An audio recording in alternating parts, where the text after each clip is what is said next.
के राजा बैठे निज निज जाई समाज। भूप सहस्त्र एक ही बारा लगे उठावन तरे नटारा। 10,000 राजाओं ने भी प्रयास किया और भी राजा आए, कुछ बैठे हैं कुछ चले गए। रावण बाणासुर ऐसे महाभट आए, देख सरासन गम ही से धारे। और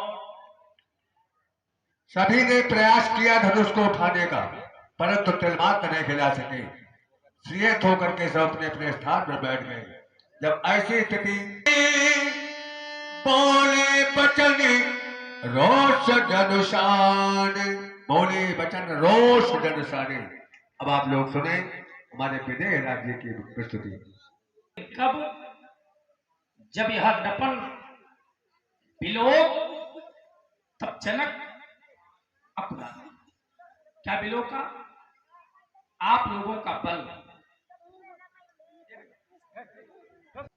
एक दो राजा न सुने, सभी राजा सुने। और क्या सुने? बोले प्रण विदेह का कहां हम भुजा उठाए विशाल। अपनी विशाल भुजाओं को उठा करके अपने राजा के प्रण को कहना चाहते हैं।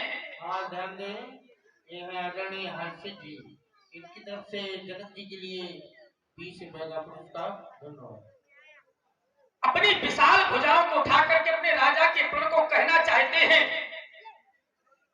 बंदियों के द्वारा कहा गया, आप लोगों के द्वारा सुना गया, लेकिन सुनने के उपरांत जो आप लोगों ने क्रियाएं की है ना मेरे मित्रों, ये नियम नैतिकता को तोड़ देने वाली क्रियाएं आप लोगों ने की है। आपने मेरे प्रण को सुना था, एक एक नपाल उठता, अपने बल का प्रयोग करता, अपने कार्य में असफल हो जाता तो मेरी मिथिला को छोड़ करके चला जाता। लेकिन पहले एक नेपाल उठा, उसके द्वारा कार्य की पूर्ति नहीं हुई। देखते देखते दूसरा नेपाल उठा, उसके द्वारा भी कार्य की पूर्ति नहीं हुई। परिस्थितियां यहां तक आ गई कि भूप साहस 10 एक ही बारा पर लगे उठावन तरई। 10,000 राजाओं ने अपने बल का प्रयोग कर दिया। अब आप लोग भी बेटी वाले हैं, जरा विचार करो, यदि अगर 10,000 राजाओं के द्वारा इस अजगों का खंडन हो जाता तो क्या मेरी पुत्री किसी मंदिर का प्रसाद है जो मैं इसके 10,000 टुकड़े करके आप लोगों में वितरित कर देता, या फिर 10,000 राजाओं में मेरे मित्रों युद्ध होता और जब कटते मरते एक नेपाल बढ़ता तो क्या मैं उसके साथ में अपनी बेटी का विवाह करता। धिक्कार है आप लोगों की वीरता को, धिक्कार है आप लोगों की साहस को, और धिक्कार है आप लोगों की पराक्रम। हाँ रामो होटल वाले भैया, इनकी तरफ से जनक जी के लिए 50 रुपए का पुरस्कार। बहुत बहुत धन्यवाद। और भी आप लोग कहो कि महाराज आज हमें बुला करके हमारा अपमान कर रहे हैं, तो जरा सोचो मैं क्या किसी का अपमान कर पाऊंगा। बेटी का पिता मेरे मित्रों, और आज एक बेटी का ऐसा पिता जो बेटी का पिता ही नहीं एक राजा भी है, और राजा ही नहीं एक योगी भी है। क्या वो अपमान करेगा किसी का? नहीं मेरे मित्रों, आज मैं किसी का अपमान नहीं कर सकता। इतना अवश्य कहना चाहता हूं निवेदन पूर्वक कि आप लोग चले जाएं मेरी मिथिला को छोड़कर। अगर आप लोगों ने इतने पर भी मेरी मिथिला का परित्याग नहीं किया तो आज यहाँ जनक कुछ कहने के लिए बात हो रहा है और कहना चाहता है कि यहाँ श्री हाथ भाई, हमने कह दिया कि श्री हाथ भाई। हाँ ध्यान दें, आदरणीय आत्माराम कुचेचा वाले हैं, आप श्री जनक जी की कुशल भोक्ता को 50 रुपए का पुरस्कार दे रहे हैं। कि यहाँ श्री हाथ भाई वो हार ही राजा, हृदय से हार मान गए हो, और हृदय से हार मानने के उपरांत भी आप लोगों ने मेरी मिथिला का परित्याग नहीं। हाँ ध्यान दें, हमारे आदरणीय राजेंद्र गुप्ता उपरांत भी आप लोगों ने मेरी मिथिला का परित्याग नहीं किया। क्या किया? कि तब यहाँ बैठे निज वो निज चाही ये समाजा। लेकिन कब बैठे कि जब यहाँ श्री हाथ भाई, श्रीहत होने के उपरांत भी आप लोगों ने मेरी मिथिला का परित्याग नहीं किया। एक बार बैठी हुई बूढ़ी बुजुर्ग माताएं जरा विचार करें, संसार में ऐसी कौन सी माँ हो जिस माँ ने अपनी उदर से कन्या को जन्म दिया और मैया जिस समय बेटी को पाल पोस करके बड़ा कर देती है, चाहे बेटी किसी धनवान की हो, चाहे बेटी निर्धन की हो, बेटी चाहे बड़े बड़े महलों वालों की हो और चाहे बेटी झोपड़ी वालों की, लेकिन जिन हाथों से मां अपनी बेटी को पाल पोस करके बड़ा करती है और उन्हीं हाथों से जब एक दिन अपनी बेटी को उठा करके और डोली में बिठा करके मेरे मित्रों माँ और पिता उस बेटी को विदा करते हैं, तो केवल वही माँ वही पिता अपनी बेटी की हृदय वेदना को जान सकते हैं, संसार का कोई दूसरा व्यक्ति नहीं जान सकता है। संसार में मेरे मित्रों कन्या का एक ऐसा जीवन होता है कि उसका अपना कोई जीवन नहीं होता है। बेटी का संपूर्ण जीवन तो केवल दूसरों के लिए होता है। ध्यान दें, आदरणीय प्रेम नारायण शिवहरी, आप पाटनपुर वाले, आपकी तरफ से 50 रुपए का पुरस्कार बहुत धन्यवाद। आज वही बेटी है जिस बेटी के लिए मैंने प्रण कर रखा है और मैंने विचार किया है कि संसार में तो वीरों के द्वारा पृथ्वी भोगी जाती है, और यदि आप लोग कह रहे हो कि महाराज हमको वीर मान ले, हमको भटमानी मान ले, हमको वीरों की संज्ञा दे दे, तो मैं किसी भी क्षत्रिय नेपाल को वीरों की उपाधियां नहीं दे सकता।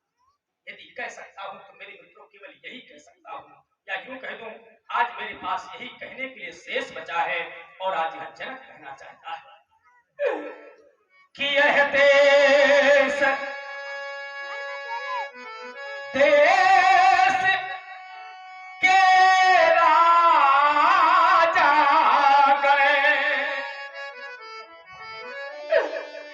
हम किन्हें कहें बलशाली है, प्रहारी दुर्भाग्य, अरे हमको यहाँ विश्वास हुआ ये पृथ्वी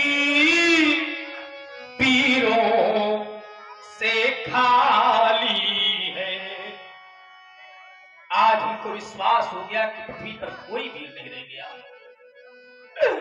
अरे हमको यहाँ अब विश्वास हुआ ये पृथ्वी वीरों से खाली है। देख लो दुनिया वालों, यदि यह विचार पहले होता, किंचितम यदि ये आभास होता कि पृथ्वी पर कोई वीर नहीं है, आज प्रण करने के उपरांत यहाँ विकल होकर के योगी न रोता, योगी न रोता। यदि यह विचार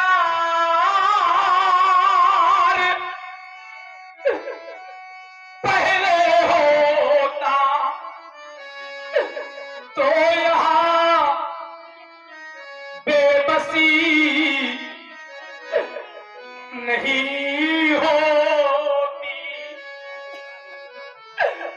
और हमें ये करते ही नहीं, तो ऐसी हंसी नहीं होती। हंस लो दुनिया वालों, हंस लो, लेकिन संसार बेटी वाला है। यदि आप लोग कहे हो कि महाराज अपना प्रण क्यों नहीं छोड़ देते,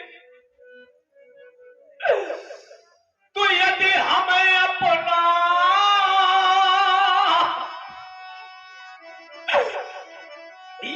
प्रण छोड़े तो यह धर्म हानि है, लज्जा है। और संसार की ऐसी कोई भी मां, ऐसा कोई भी पिता नहीं कहेगा जो आज ये जनक कहने जा रहा है। और क्या कहने जा रहा है कि मेरी पुत्री को कुंवारी अब रहना है, क्या करें हमारा बस क्या है। जरा सोचो, किसी पिता की अगर बेटी कुंवारी रह जाए तो समाज के लोग उसको जीने नहीं देते। यही कहते हैं कि क्या तुम्हारी बेटी के लिए ब्रह्मा ने वर नहीं बनाया। मेरे मित्रों, समाज के लोग नहीं जीने देते। लेकिन आज ये जनक कह रहा है कि मेरी पुत्री को कुमारी अब रहना है, क्या करें हमारा बस क्या है। अब हमारे बस की बात नहीं रह गई। और अगर हमारे बस की बात है तो केवल यही है कि आसरा छोड़ो। आप लोग आशाएं लेकर के आए थे ना कि हम मिथिला जा रहे हैं, धनुष का खंडन करेंगे, राजकुमारी सीता के साथ में अपना पाणिग्रहण संस्कार करेंगे। तो तुम्हारी आशाएं निराशाओं में परिवर्तित हुई। तो आसरा छोड़ो, अप्रस्थान करो, यह पर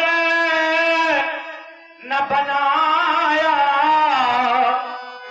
वो दाता ने। और देख लो दुनिया वालों, अरे मेरी पुत्री का विवाह अब लिखा नहीं विधाता ने। अगर विधाता मेरी बेटी की रचना करते तो उसके विवाह के अंक अंकित कर देते। लेकिन ब्रह्मा सृष्टि से परे है मेरी बेटी, आज उसके विवाह की अंक कैसे अंकित करते। हाँ, ध्यान दें, कुछ पुरस्कार आए हुए हैं। रहना है, क्या करें हमारा बस क्या है। हम मेरे बस की बात नहीं,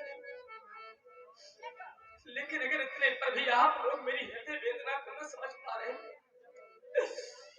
तो एक बार ये जनक कहना चाहता है उन बैठे हुए बूढ़े बुजुर्ग पिताओं से पूछो, उन बैठी हुई माताओं से पूछ लो जिस माँ ने अपनी उदर से कन्या को जन्म दिया है। और जिस समय मैया बेटी को पाल पोस करके बड़ा कर देती है, और जिस समय मेरे मित्रों बेटी की दरवाजे से डोली निकलती तो हर एक माँ रो देती है, हर एक पिता रो देता है। और जो माँ न रोवे, जो पिता न रोवे, उनके लिए तो हम कहा करते हैं कि उस माँ ने अपनी उदर से कन्या को जन्म नहीं दिया। जो पिता न रोवे, उस पिता ने अपने हाथों से बेटी को पाल पोस करके बड़ा नहीं किया। तभी तो आज आप देख लो, जितनी भी माताएं बैठी हुई हैं यहां से लेकर वहां तक, बेचारी सभी अस्पताल आ गई। सभी बैठे हुए पितृजन मेरे मित्रों रो रहे हैं। तभी तो हमारा कहना है कि जिन आंखों में ये आंसू होंगे, आज जितनी भी माताएं रो रही हैं, जितने भी पितृजन बैठे हुए मेरे मित्रों रो रहे हैं, हर एक माँ, हर एक पिता बेटी पाले होंगे, बेटी पाले। जिन्हें आंखों में आंसू होंगे, वो आंखें ये बेटी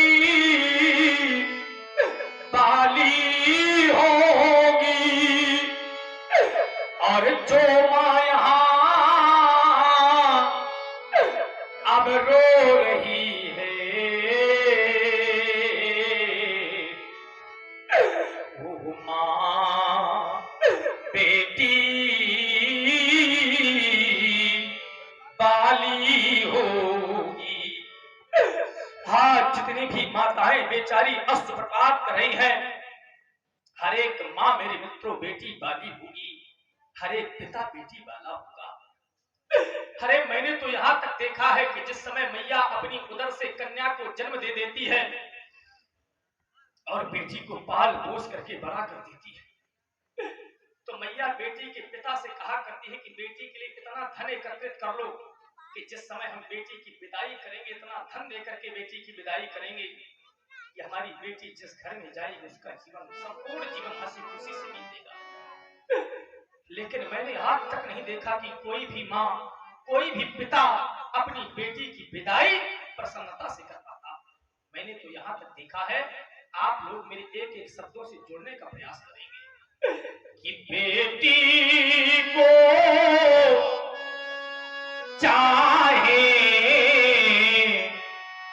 सब कुछ दे दो, चाहे जितना धन दे देना, चाहे जितनी संपत्ति दे देना, भला धन के बदले कोई भी मां अपनी बेटी की विदाई प्रसन्नता से कर पाती है। मैया को तो ऐसा लगता है कि धरती फट जाए तो मैं समा जाऊं, लेकिन अपनी आत्मजा बेटी की विदाई कैसे कर पाऊं? क्योंकि भैया पिता को पुत्र अधिक प्रिय होता है, पिता की आत्मा के रूप में पुत्र का जन्म होता है। आत्मनु चाहते पुत्र, लेकिन मां की आत्मा के रूप में इन बेटियों का जन्म होता है। तभी तो पिता को पुत्र अधिक प्रिय होता है, लेकिन मां को बेटी अधिक प्रिय होती है। तभी तो कहा करते हैं कि बेटी को चाहे सब कुछ दे दो, लेकिन दिल में संतोष नहीं होता। क्या होता है? तो बेटी की प्रथम विदाई में ये हर मातु पिता देखा रोता, ये हर मातु पिता देखा रोता। हर एक मां रो देती है, हर एक पिता रो देता है। आप लोग कह रहे होंगे कि महाराज बहुत सी माताएं रो रही हैं और बहुत सी माताएं नहीं रो रही हैं। आपका कुछ भी मानना हो, हमारा तो केवल एक ही मानना है मेरे मित्रों कि जो मां न रोवे, जो पिता न रोवे, उस मां ने अपनी उदर से कन्या को जन्म नहीं दिया। जो पिता न रोवे, उस पिता ने अपने हाथों से बेटी का पालन पोषण नहीं किया। अभी तुम कहा करते कि जिसने यह कन्या चाही नहीं, वो कन्या का दुख क्या जाने, और जिस पैर बीमारी अरे फटी ही नहीं, वो पीर पराई क्या जाने। जिस पैर बीमारी अरे फटी ही नहीं, वो पीर पराई क्या जाने। जिसके जीवन में कभी कोई कष्ट नहीं आया, वो दूसरे के कष्टों को नहीं जान सकता। जिस मां ने कन्या को जन्म नहीं दिया, वो मां कन्या के सुख और दुख को नहीं जान सकती। लेकिन विचार कर लेना, बैठी हुई माताओं, जितनी भी माताएं बैठी हुई हैं, आप लोग मेरे एक एक शब्दों को ध्यान देकर के सुनना। संसार की जो भी मां चाहती हो कि हमारे सिर्फ बेटा हो बेटी ना हो, आप लोग एक नहीं, दो नहीं, चाहे चार चार पुत्रों को जन्म दे देना, लेकिन जिस मां ने अपनी उदर से एक भी कन्या को जन्म नहीं दिया, उस मां की कभी कोख धन जो जने मातु कन्या सुधन्या वही है। जिस माँ ने कन्या को जन्म दिया है मेरे मित्रों, उस माँ की कोख धन्य हो जाती है। जो जने मातु कन्या सुधन्या वही है, और जो न जने मातु कन्या सुधन्या नहीं है। अब बहुत से सुधी लोग बैठे हुए, स्नातक प्राय स्नातक कोट के व्यक्ति बैठे हुए, ध्यान देकर आप लोग कहेंगे महाराज कारण क्या है जो माँ की कोख धन्य नहीं होती? तो बेटे को आप लोग कुल का दीपक मानते हैं, ये हम भी मानते हैं कि बेटा कुल का दीपक है, लेकिन अगर उस दीपक में बाती नहीं होगी तो क्या दीपक का महत्व रह जाएगा? मेरे मित्रों, अगर बेटा कुल का दीपक है तो ये बाती है। दूसरे शब्दों में विचार कर लेना, अगर बालिका शब्दकोश से हटा लिया जाए, बालिका शब्दकोश से हटा लिया जाए तो सृष्टि के सृजनात्मक शक्ति के रूप में है बालिका। अगर कन्या का जन्म न होता तो क्या यह संभव था कि आप देखने को मिलते? क्या यह संभव था कि हम देखने को मिलते?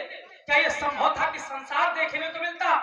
अरे मेरे मित्रों, हम आपकी और संसार की बात क्या करें, जब वो निराकार ब्रह्म भी अगर साकार रूप धर करके आता है तो किसी न किसी माँ की कोख का उसका सहारा लगता है। तो हम कहा करते हैं कि यदि कन्या न होती न ये संसार होता। अगर कन्या न होती तो मेरे मित्र संसार देखने को मिलता। यदि कन्या न होती न ये संसार होता, न कुछ सार होता, न आसार होता, अधूरे ही रहते ये नाते जगत के, और निराकार प्रभु भी न साकार होता। अरे निराकार प्रभु भी न साकार होता।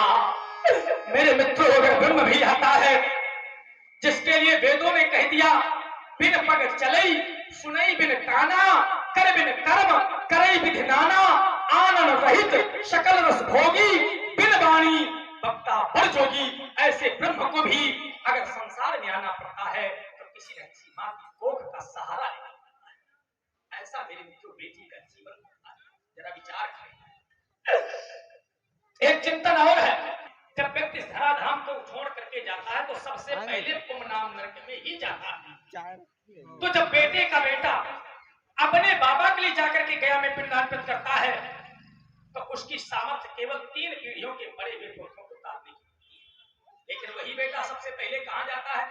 जो लोग गए होंगे वो जानते होंगे, ननिहाल अपने नाना के पिंडार्पित कराने। तो जब बेटी का बेटा मेरे मित्र अपने नाना के लिए जाकर के गया में पिंडार्पित करता है तो वो 3 नहीं, 6 नहीं, 9 नहीं, अब तो 27 पीढ़ियों के पड़े हुए पुरखों को वो बेटी का बेटा तार देता है। इस वजह से माताओं की कोख धन हो जाती है। आप लोग कह रहे हो कि महाराज आप कह रहे हैं, तो हम नहीं कह रहे हैं, हमारे शास्त्र कहते हैं। और क्या कहते हैं कि यदि गया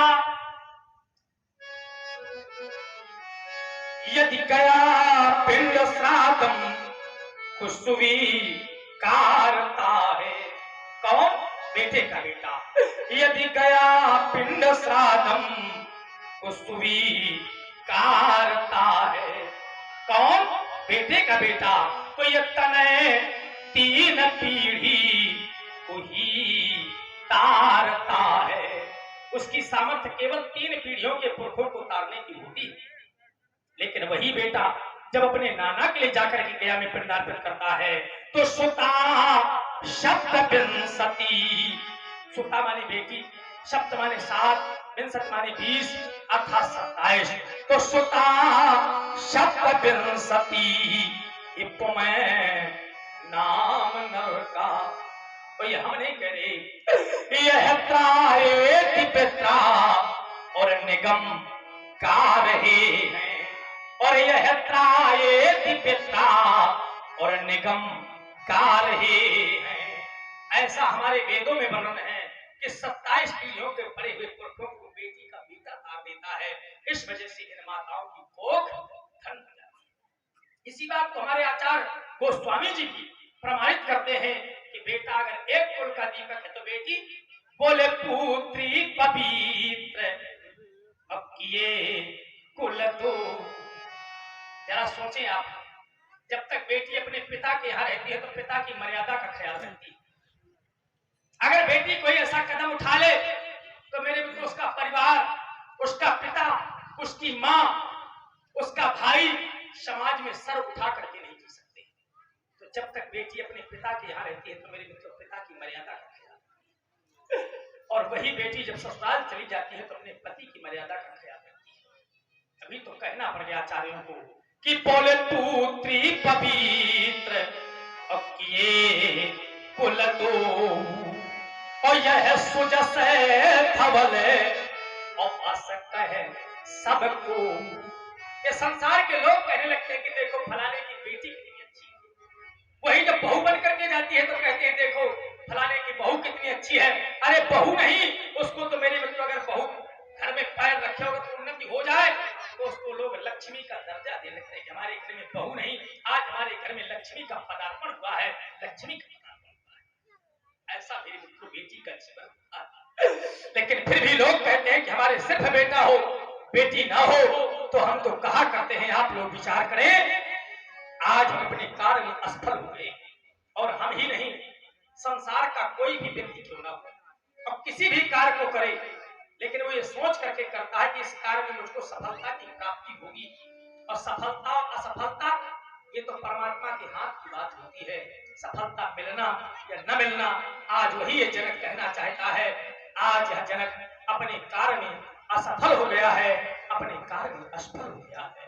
हम कहना चाहते हैं कि हम कहें कि ये बेटी दुलारी रही।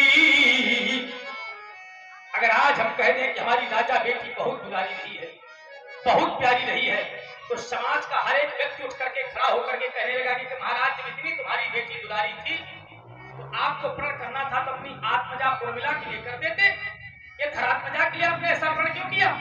संसार के लोग महाराज क्या कहेंगे? तभी तो मेरे मित्रों आज इस जनक को कहना पड़ गया कि हम कहें कि ये बेटी दुलारी रही पर सीता बेटी मेरी हाय कुंवारी रही। ये राजा बेटी मेरी हाय कुंवारी रही। मैंने तो बड़े अरमानों के साथ मेरे मित्रों मैंने बड़े अरमानों के साथ अपनी बेटी का पालन पोषण किया था। बड़े अरमान से मैंने पाली सिया लेकिन प्रण न पूरा हुआ हाय फटे ताहिया। प्रण न पूरा हुआ हाय फटे ताहिया। तो आज मती मेरी कैसी मारी गई। देख लो दुनिया वालों, आज मेरी मती की गति को क्या हो गया। आज मती मेरी कैसी मारी गई। ये बाटिका में कली अधिक खिली रह गई। ये बाटिका में कली अधिक खिली रह गई। तो हम कहें कि ये बेटी दुलारी रही पर सीता बेटी मेरी हाय कुंवारी रही। ये राजा बेटी मेरी हाय कुंवारी रही। यदि आप लोग कह रहे हो कि महाराज अब भी हम आपके कार्य की पूर्ति कर सकते हैं लेकिन कार्य बहुत बड़ा है, सोई पुरारी को दंड कठोरा। इतना ही नहीं महाराज, गरु कठोर विदित सब काहू और उसके बदले में एक छोटी सी कन्या खटवर्षी बालिका। तो नहीं मेरे मित्रों, यदि यहाँ गरु है, यहाँ कठोर है, इस संसार में विदित है तो कोई साधारण कन्या नहीं, ये आप लोगों की बैठी हुई कन्याएं आप लोगों की आत्मजा है। और यह कन्या हमारी आत्मजा नहीं अपितु धरात्मजा है। ये बैठी हुई कन्याएं आप लोगों की लौकिक बालिकाएं हैं, कोई हमारी लौकिक नहीं अपितु अलौकिक कन्या है। तो अगर हम इसकी विशेषताओं पर चर्चा करें तो इसमें एक नहीं, इसमें दो नहीं, इसमें 3 लाभ है। और 3 लाभ ही नहीं, प्रत्येक एक लाभ पर एक एक पुरस्कार लगा हुआ है। बेटी का पिता हूं, आप लोगों के सामने एक एक लाभ रख रहा हूं। अगर आप लोगों को लाभ अच्छे लग जाए तब आप लोग कर देना मेरी बेटी, अगर लाभ अच्छे न लगे तो फिर आप लोग मेरी मिथिला का परित्याग कर देना। मैं कहना चाहता हूं कि कुमारी पहला लाभ, कन्या तो है लेकिन कन्या कैसी है, तो कुंवारी मनो हरि विजय बड़ी और यहाँ की रतयती कमुनी पर हाय रे दुर्भाग्य आज मेरी बेटी का, अरे पावन हार अब वह बिरंच जनू सो अब रच्यू न धनु दमनी, अरे पावन हार अब वो बिरंच जनू सो अब रच्यो न धनु दमनी। पहला लाभ मनोहर कन्या, दूसरा लाभ विजय बड़ी। आप लोग कह रहे होंगे महाराज कौन सी जय देना चाहते हैं? यदि आप लोगों की दृष्टि हमारी मिथिला पर जाएगी तो पाएंगे सिर्फ मिथिला की ही नहीं। अगर आप लोगों की दृष्टि लोगों पर जाएगी तो पाएंगे एक लोक की नहीं, 2 लोक की नहीं। तो फिर आप लोग कह रहे होंगे महाराज कौन सी जय देना चाहते हैं? तो यही तो बतलाना चाहता हूं कि यह त्रिभुवन जय, देखो ये है तीनों लोगों की जय। और मैंने कह दिया कि त्रिभुवन जय तो सिर्फ तीनों लोगों की जय नहीं, यह है त्रिभुवन जय और या समेत ये बैठे ही तो अब भी नहीं विचार। अब कौन से सुन विचार कर दो आप लोग धनुष का खंडन, और जब आप लोग कर देंगे धनुष का खंडन तब मैं भी कोई विचार नहीं करूंगा। तब भी नहीं विचार और मैं परऊं हठे वो होते ही, क्योंकि त्रिभुवन जय तीनों लोगों की जय के साथ साथ अपनी प्राण प्रिया सीता में आप लोगों को समर्पित कर दूंगा। नहीं देखा महाराज, आपने कोई वर नहीं देखा, आपने कोई कुल नहीं देखा। मेरे मित्र अगर मैं चाहता तो अच्छा वर ढूंढ लेता, अगर मैं चाहता तो अच्छा वर ढूंढ लेता, अगर मैं चाहता तो अच्छा कुल ढूंढ लेता। लेकिन जरा सोचो अपनी बेटी की श्रेष्ठता को कैसे प्रमाणित, इसकी वीरता को प्रमाणित कैसे करता।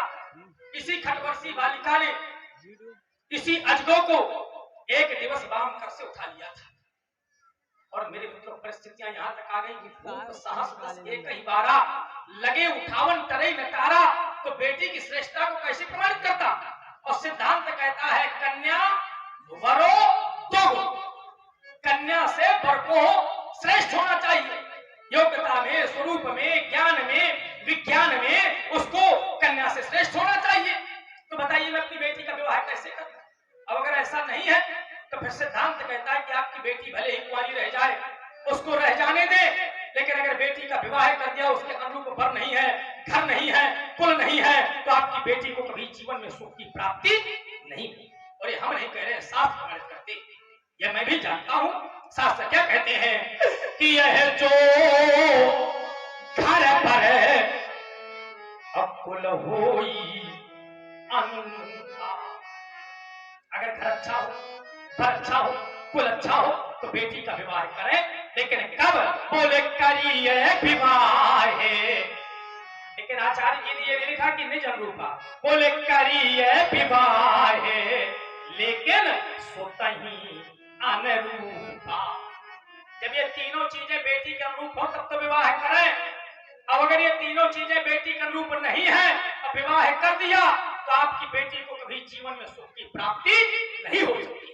अन्यथा आचार्य कहते हैं कि जब ऐसा नहीं है तो नत बरु कन्या अब रही कुमारी।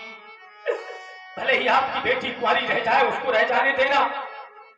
अगर आपने बेटी का विवाह कर दिया तो आपकी बेटी को कभी जीवन में सुख की प्राप्ति नहीं हो सकती।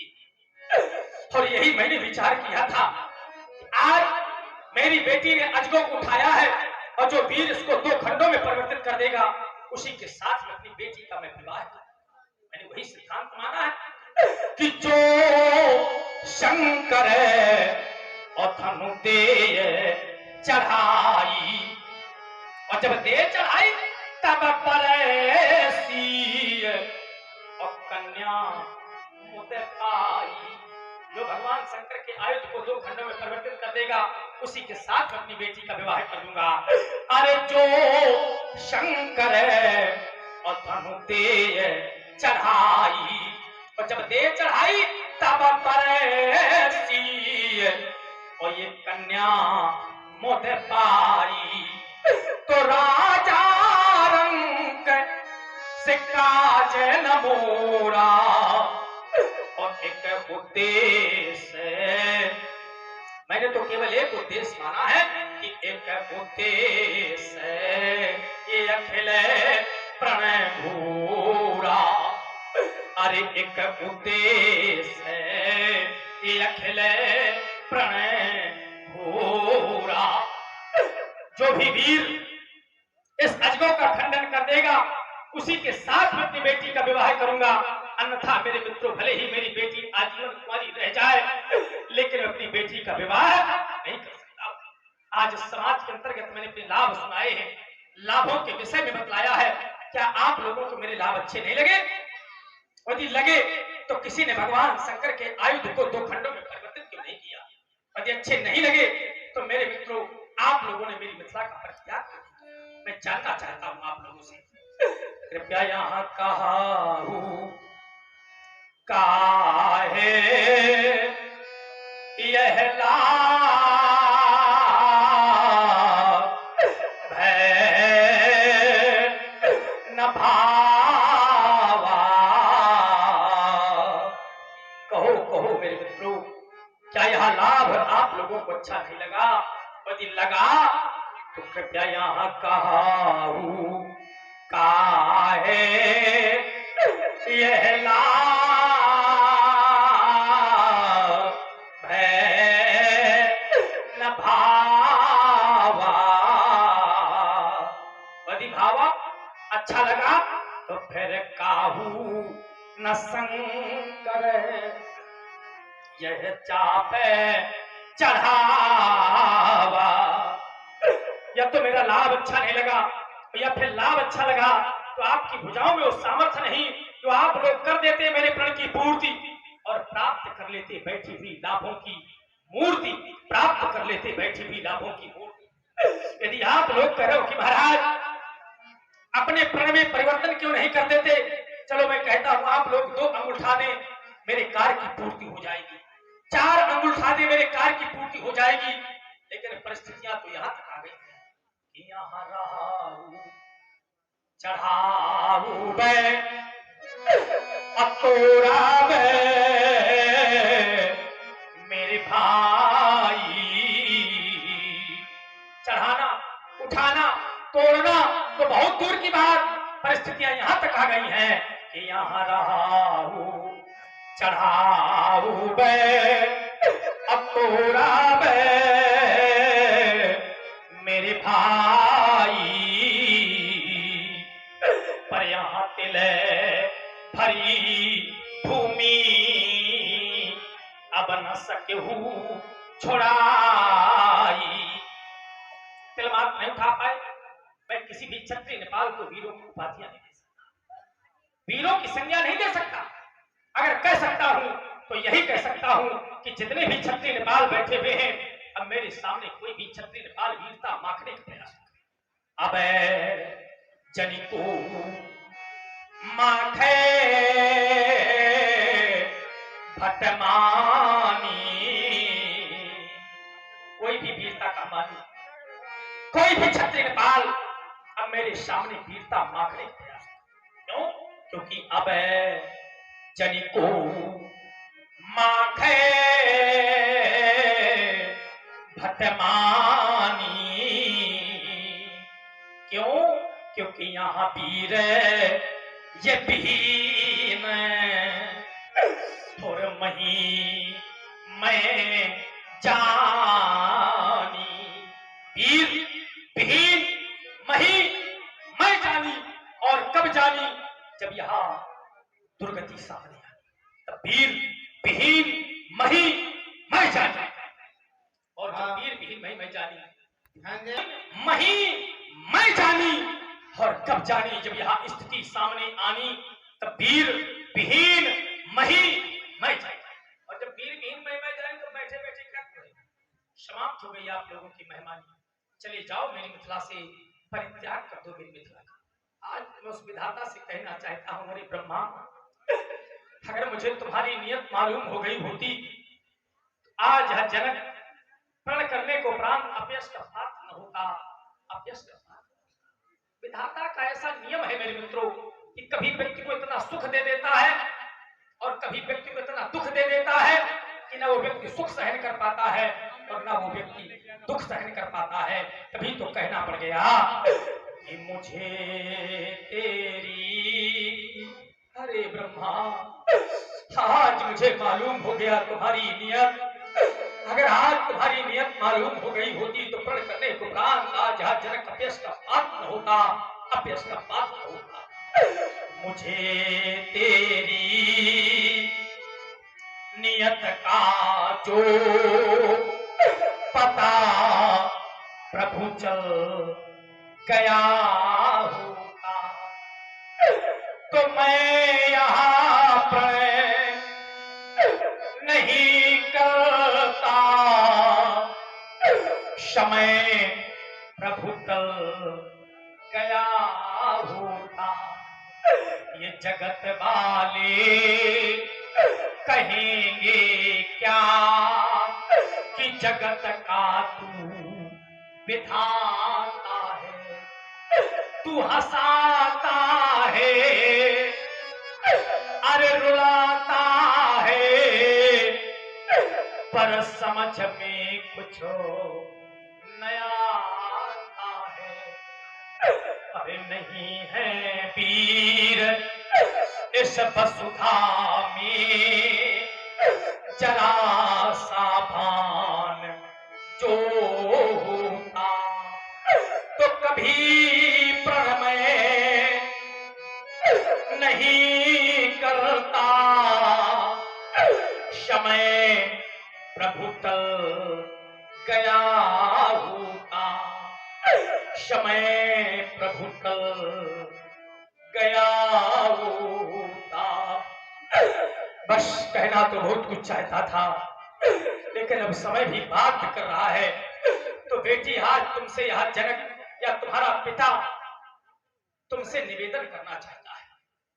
आज तक संसार के किसी भी पिता ने अपनी बेटी से निवेदन नहीं किया होगा, लेकिन आज यह जनक निवेदन करना चाहता है। जब तक तुम्हारा पिता जीवित है मेरी पुत्री, तुम अपने हृदय को मत दुखी करना। अगर मैंने तुम्हारी मांग नहीं भरवा पाई, तो समाज में इतना अवश्य कहना चाहता हूं, भुजा उठा करके अपने प्राणों का परित्याग कर दूंगा, लेकिन जीते जब अपनी बेटी को कुंवारी नहीं देखूंगा, जीते जब अपनी बेटी को कुंवारी नहीं देखूंगा। हाँ, ध्यान दे। अपनी बेटी से अपने हृदय को मत दुखी करना मेरी पुत्री। रो लेने तो अपने पिता को, रो लेने तो अपने पिता को। संसार की कोई भी संतान मेरे मित्रों क्यों ना हो, चाहे वो बेटी हो और चाहे वो बेटा, लेकिन जब तक उसका पिता जीवित है, तो बेटी को कभी कष्टित नहीं होना चाहिए, नहीं होना चाहिए। बस अपने अंतिम वक्तव्य में हम कहना चाहते हैं, आज बेटी की मत रो, बात मेरी तू मान, सीते बात मेरी तू मान। आज रो लेने दो बेटी अपने पिता को, आज अपने धैर्य को धारण किए रहना बेटी। अरे बेटी, धैर्य अभी मत खोना। क्यों? क्योंकि अभी तो है शुभ कारज होना। यदि प्रण की पूर्ति हुई ना बेटी,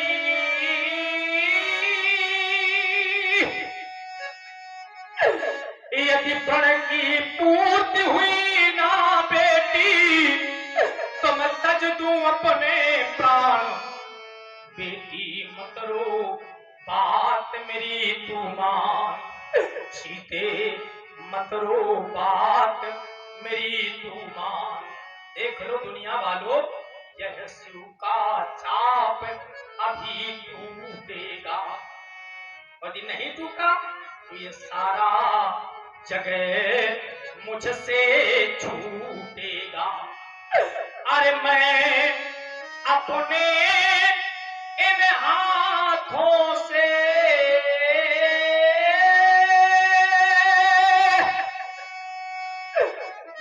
मैं अपने इन हाथों से और करूंगा कन्यादान, बेटी मत रो बात मेरी तू मान, सीते मत रो बात मेरी तू मान।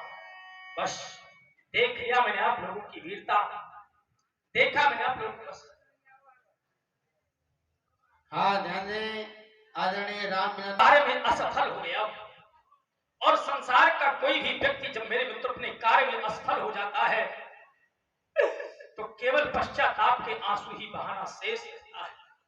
कभी तो हुआ जीवन उपवन है, और जब जीवन उपवन नष्ट हो जाता है तो केवल पश्चाताप के आंसू ही बहाना शेष रहता है।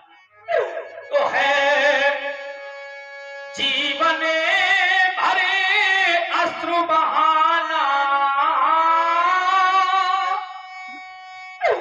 अरे है जीवन भरे अश्रु बहाना, अरे हुई बड़ी हमसे नादानी। अरे बोलो, अरे बोलो, अरे बोलो यह मौन सभी क्यों पंडित ज्ञानी, बोलो यह मौन सभी क्यों पंडित ज्ञानी। आज मैं आप लोगों से जानना चाहता हूं कि यह ज्ञानपुरी का ज्ञान कहाँ है। आज इन ज्ञानियों के ज्ञान को क्या हो गया, इन ध्यानियों के ध्यान को क्या हो गया। यह ज्ञानपुरी का ज्ञान कहाँ है, और ज्ञानपुरी का ज्ञान ही नहीं, वो मां गिरजा का वरदान कहाँ है। जिस समय महारानी सुनैना ने सुना कि महाराज ने कठिन प्रण कर दिया है, महारानी सुनैना ने बेटी सीता को बुलाया और बुला करके बेटी से कहने लगी कि बेटी, तुम्हारे पिता अपने प्राणों का परित्याग कर सकते हैं लेकिन प्रण का परित्याग नहीं कर सकते। ये भगवान शंकर का धनुष है, भगवान शंकर तो मैया पार्वती प्रिय है। आज तुम पुष्प वाटिका से पुष्प लेकर के और मैया का अर्चन वंदन कर दो और मैया से कह दो कि माँ इस धनुष की गर्भता को हल्का में। मेरे मित्रों, जिस समय मेरी बेटी ने ऐसा सुना, माँ के वचनों को सखियों को लेकर के और पुष्प वाटिका में गई, और जिस समय पुष्प वाटिका से पुष्प ले रही थी तो एक घटना घटित हो गई। और घटना क्या घटित हुई कि वो लोचन मगे और मूरत और आन। जिस समय ये पुष्प वाटिका में पुष्प ले रही थी तो इसके नैनों के रास्ते से किसी मूर्ति ने प्रवेश किया। वो लोचन मगे और मूरत और आनी। और जब मूरत और आनी तो क्या किया कि यह तीन है पलक और कपाट सयानी। इसने उस रास्ते के दरवाजे बंद कर। तब क्या हुआ कि नेत्र बंद किए हुए थी, नेत्र बंद किए हुए थी, और जिस समय मैया के स्थान पर गई बेटी, तब क्या हुआ कि गई भवानी और भवन बहोरी और बंदी चरण ये बोली कर जोरी। अरे बंदी चरण बोली कर जोरी। मैया से प्रार्थना करने लगी हाथ जोड़ करके कि हे माँ, मैं हूँ माँ कि अगर उसके द्वारा धनुष का खंडन नहीं हुआ तो मैं आजीवन कुंवारी रह जाऊंगी, लेकिन अपना प्राण संस्कार नहीं। भैया मैया तो करुणा की प्रतिमूर्ति होती है। तब क्या हुआ कि विनय प्रेम बंद किए हुई थी, क्योंकि किसी को राज करके गई थी। और जिस समय माला डाली तो माला गले में न पड़ी। अरे खसी माल और वो मूरत मुस्कानी, माला गले में न पड़ी, माला नीचे खसक गई। सखियां थी साथ में, सखियों ने आकर के महारानी सुनैना से बतलाया कि आज मूर्ति मुस्कुराई है। और मेरे मित्रों, गर्जन की कूपा, प्रतिमा हसन, अगर कूप में गर्जना हो जाए, प्रतिमा मुस्कुरा दे, असुर का द्योतक होता है। मेरे मित्रों, महारानी सुनैना से कहने लगा कि प्रथम ही कहा था मैंने सुनैना से कि वो शिला मूर्ति का मुस्कुराना अशुभ है। और इतना ही कह पाया था कि मेरी बेटी बोल पड़ी थी, अरे तुमने कहा था कि न रो पिताजी, अब माने मुझे वो आशीष दी है। तुम्हें तो कहा था कि पिताजी आप रोवे नहीं, मूर्ति मुस्कुराई ही नहीं, मूर्ति तो बोली है। मैं भावावेश में आकर के कहने लगा कि बेटी क्या कहा भैया ने, तो मेरी बेटी तोतली भाषा बतलाने लगी कि पहले तो मूर्ति मुस्कुराई और बाद में आशीर्वाद दे दिया। मैंने कहा क्या कहा बेटी मैया ने, तो बेटी बतलाने लगी कि वो हो सुने सी साथ और आसी से हमारी। अरे हमारा आज सब आशीर्वचन है, और क्या है कि सुने सी साथ और आसी से हमारी, और पूज ही मन लेकिन कामना तुम्हारी। अरे पूज ही मन लेकिन कामना तुम्हारी। ऐसा मेरा आशीर्वचन है कि आज तुम जिसको राज करके लाई हो, वो कामना तुम्हारी पूर्ण होगी। और आप लोग भी तो अपनी वीर मान करके आए थे, लेकिन इन रजपूतों की शान कहाँ है। अरे यदि मिथ्या हो जाएगी,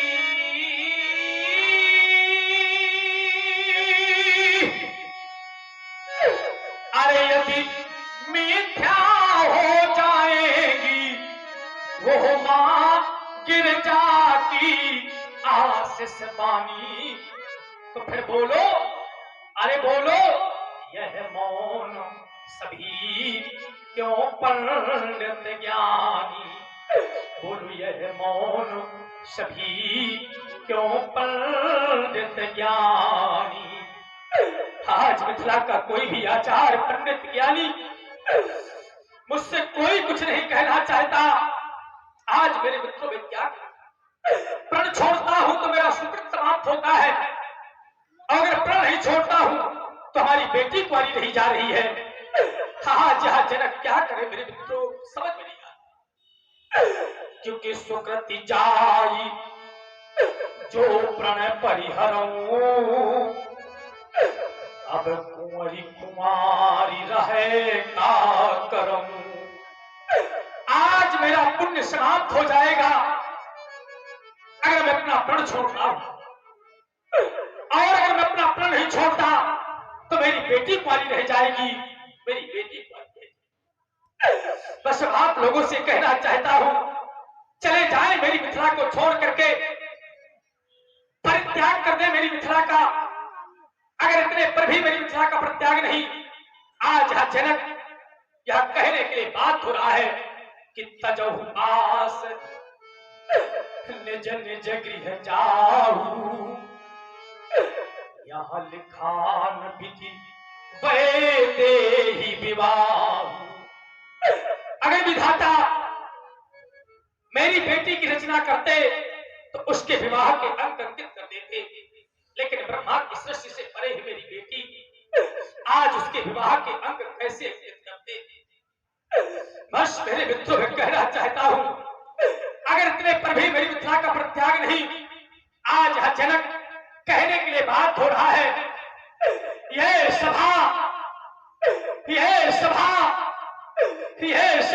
करा दो भंग, चूंकि बिगड़ गया इस मिथिलेश की इस रैंग धूम का रंग समाप्त हो गया। सीता स्वयंवर समाप्त हो गया, मैथिली अधिवेशन समाप्त हो गया सीता